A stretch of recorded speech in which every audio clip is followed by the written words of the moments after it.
কাউকে আড়াল করে রাখতে দেখলে নিজেকে কিংবা নিজেকে গুটিয়ে নিতে দেখলে ভাববেন না সে খুব ভালো মানুষ। এর পেছনে হয়তো অনেক সত্য থাকে যা আমরা জানি না। আমার দুঃসম্পর্কের একটা ভাগ্নি ছিল। সে কারোর সঙ্গে বেশি কথা বলতে পছন্দ করতো না।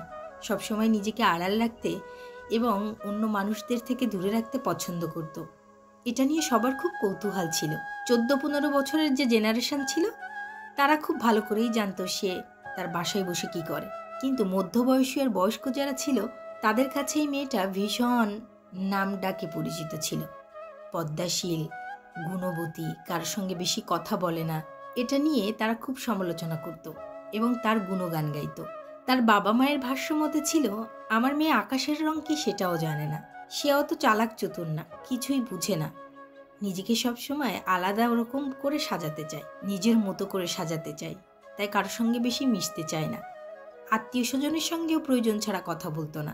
জীবনটা আমাদের এমনভাবে গুটিয়ে নিয়েছি যা দেখলে অন্যের কাছে খুব রঙিন মনে হতে পারে, কিন্তু বিশ্বাস করেন এর পেছনে অনেক বড় সত্য লুকিয়ে থাকে যা আমরা হয়তো অনেক পরে জানতে পারি।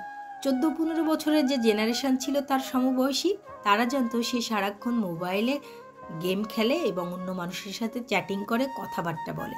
কিন্তু মধ্যবয়সীরা তো তা জানতো না। তাদের কাছে তো খুব ভালো হিসেবে পরিচিত ছিল। তারা জানতো সে গুণবতী, পর্দাশীল এবং ভালো মেয়ে নামে পরিচিত, এবং তার যাতায়াতও বেশি বাহিরে ছিল না। সে শুধু স্কুলে যাওয়াটা এবং অতিরিক্ত প্রয়োজন ছাড়া বাইরে কখনো বের হতো না। তাকে দেখাই যেত না। জীবনে লুকিয়ে রাখা অনেক সত্য ঘটনা আছে, আমরা যখন প্রকাশ পাই তখন জানি, এর আগে কিন্তু আমরা জানতে পারি না। কিছুদিন পরে দেখা গেল আশেপাশের মানুষের সাথে কথা না বললেও সে প্রচুর ছেলেদের সঙ্গে কথা বলে, বিভিন্ন ধরনের ছবিও পাওয়া যায়।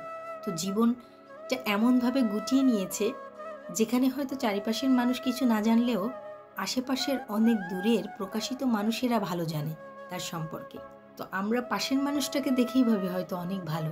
মানুষের জীবনে ভুল ভ্রান্তি থাকবে, ভুল থাকতেই পারে, ভুল হতেই পারে, কিন্তু বারবার ভুল করাটা শোভনীয় কোনো কাজ নয়। হয়তো ইচ্ছাকৃত অথবা মানসিক সমস্যার কারণেও হতে পারে। জীবনে যে মানুষটাকে দেখে আমরা শিখতে চাই সেই মানুষটারও শেখার অনেক কিছু আছে, অনেক ভুল আছে, অনেক ভুল সংশোধন করা প্রয়োজন, সেটা আমরা কখনো অনুভব করি না।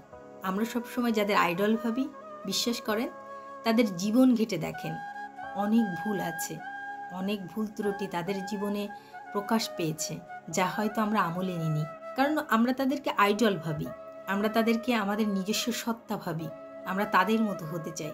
বিশ্বাস করেন আপনি কারোর মতো হতে চাইবেন না, আপনি আপনার নিজের মতো হতে চান, সৎ এবং নিষ্ঠাবান।